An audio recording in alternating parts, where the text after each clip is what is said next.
Hello student, this is आकाश शर्मा और maths में आपका टॉपिक चल रहा है समांतर चतुर्भुजों और त्रिभुजों के क्षेत्रफल।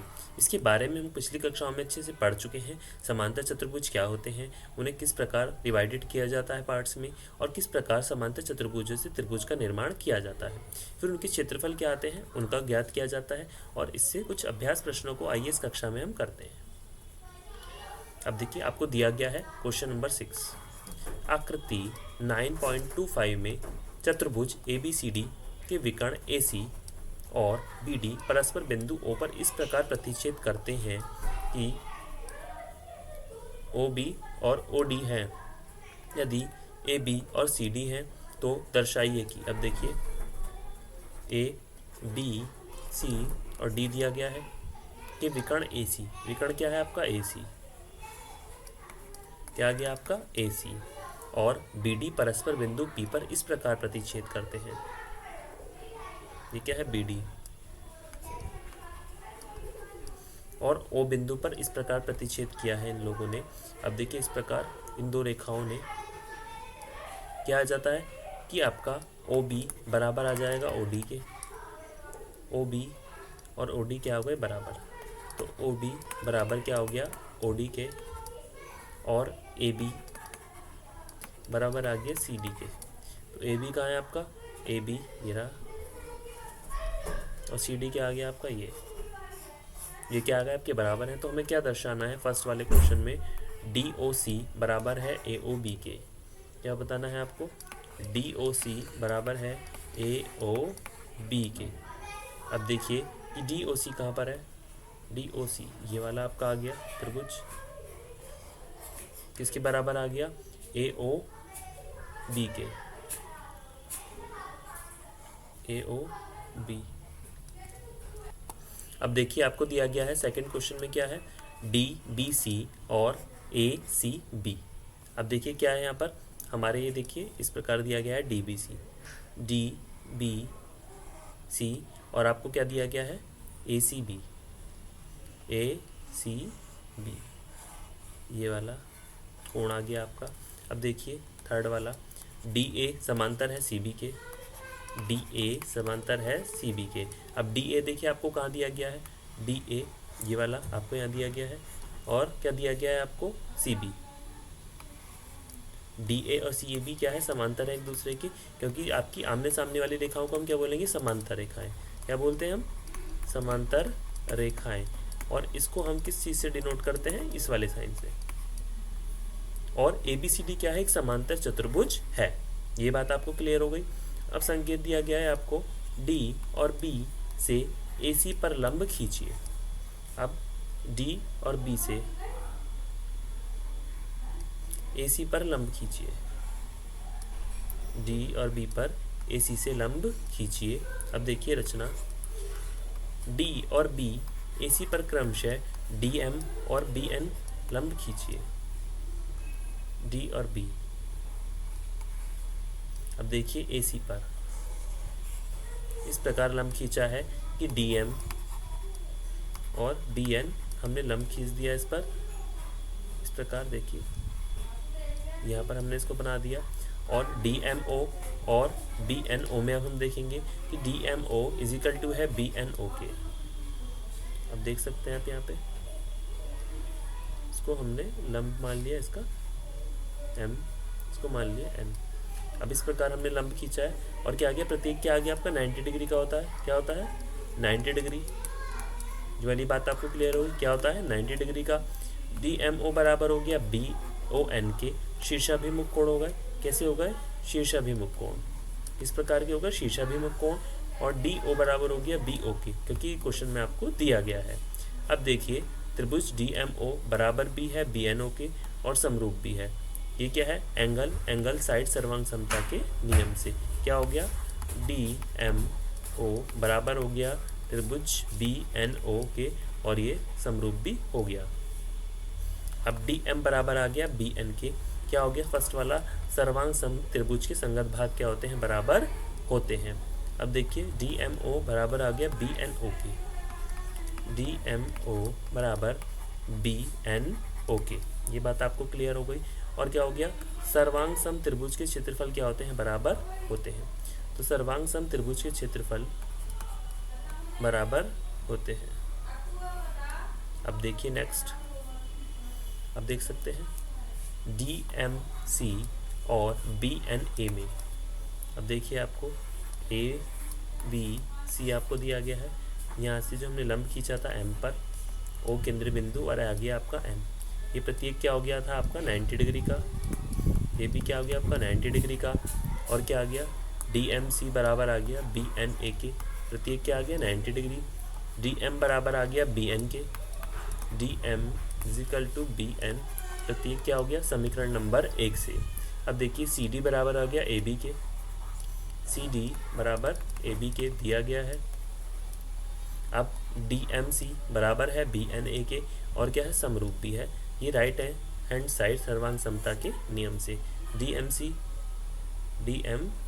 ये वाला त्रिभुज आपका जो हो गया, कौन सा त्रिभुज, DMC बराबर हो गया BNA के,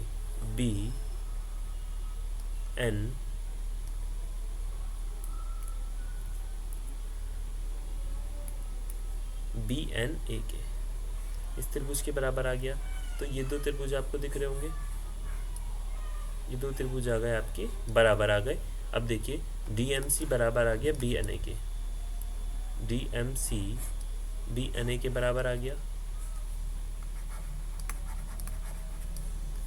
और क्या आ गया आपका ये सर्वांग सम, समीकरण नंबर 3 से सर्वांग सम त्रिभुज के क्षेत्रफल क्या होते हैं, बराबर होते हैं।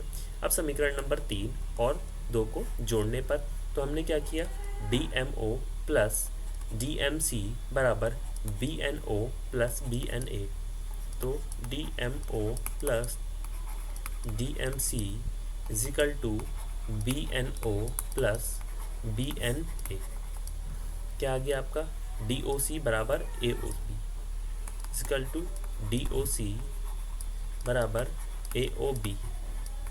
ये बात आपकी क्या हो गई, क्लियर हो गई। ये आपका DOC बराबर है AOB की, DOC आ गया ये, कि आपका ये वाला जो एंगल आ गया वो बराबर हो गया AOB के, एंगल DOC बराबर हो गया एंगल AOB के। ये बात आपकी क्या हो गई, क्लियर हो गई यहाँ से। अब नेक्स्ट देखते हैं, आपको दिया गया है सेकंड DOC बराबर AOB, क्या है ऊपर सिद्ध किया गया है। अब देखिए यहाँ पर भी दिया गया है कोण इस प्रकार बना था, जहाँ पर दो माध्यिकाएँ दी गई हैं इसमें, और M इसमें दिया गया है। अब देख सकते हैं क्या कि दोनों तरफ BOC जोड़ने पर अब DOC प्लस BOC हमने जोड़ दिया, और AOB में भी हमने क्या जोड़ दिया, BOC हमने इसमें जोड़ दिया।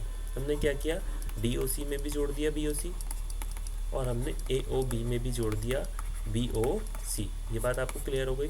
तो हमारा क्या बन गया, DCB और ACB, DCB ये आ गया आपका, और आपका क्या बन गया ACB, एक आपका ये वाला एंगल आ गया, दो एंगल आ गए। और क्या है, ये दिया गया है। अब थर्ड वाला देखिए, त्रिभुज DMC और BNA, DMC DC, देखिए इस प्रकार DCM बराबर त्रिभुज BNA, ये क्या है सर्वांग सम त्रिभुज की संगत भाग क्या होते हैं, बराबर होते हैं। यहाँ एकांतर कोण क्या आ गया, DCM बराबर BAN क्या है, बराबर है DCM बराबर है किसके, BAN के। ये आ गया आपका।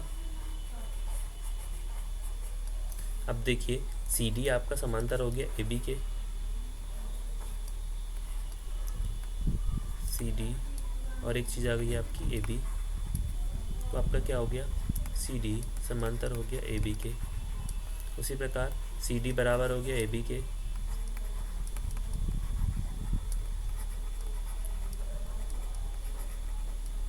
ये क्या है, दिया गया है। अब ए बी सी डी क्या है, एक समांतर चतुर्भुज है। ए बी सी डी क्या है, समांतर चतुर्भुज।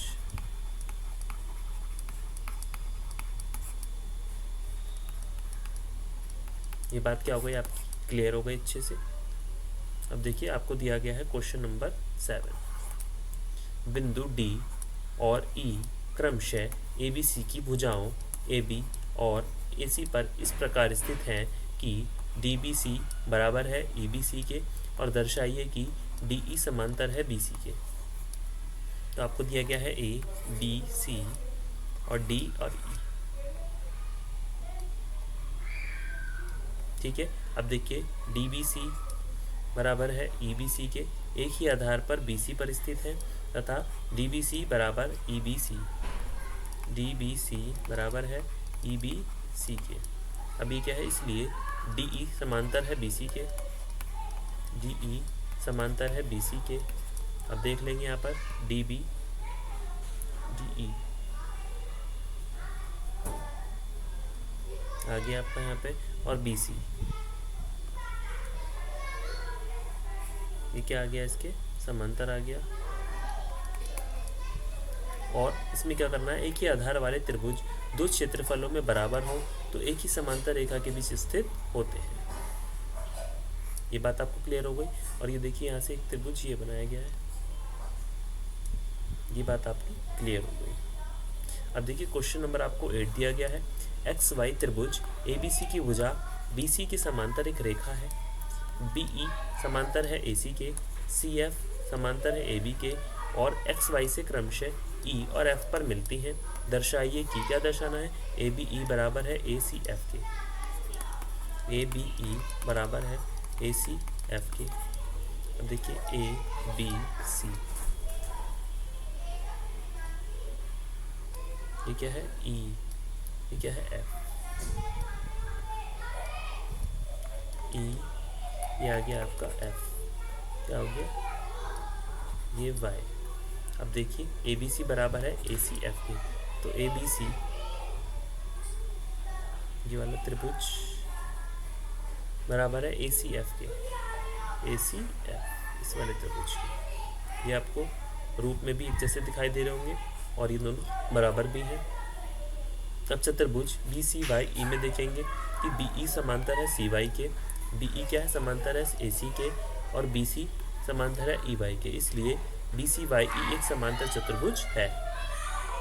त्रिभुज ए बी ई में देखेंगे कि समांतर चतुर्भुज बी सी वाई ई एक ही आधार बी ई और एक ही समांतर रेखाओं बी ई और ए सी के मध्य स्थित है। कि बी ई क्या है, इसके मध्य स्थित है। अब देखिए ए बी ई बराबर है 1/2 बी सी वाई ई, समीकरण नंबर 1। यदि एक त्रिभुज और एक समांतर त्रिभुज एक ही आधार और एक ही समांतर रेखाओं के बीच स्थित हो तो त्रिभुज का क्षेत्रफल समांतर चतुर्भुज के क्षेत्रफल का आधा होता है।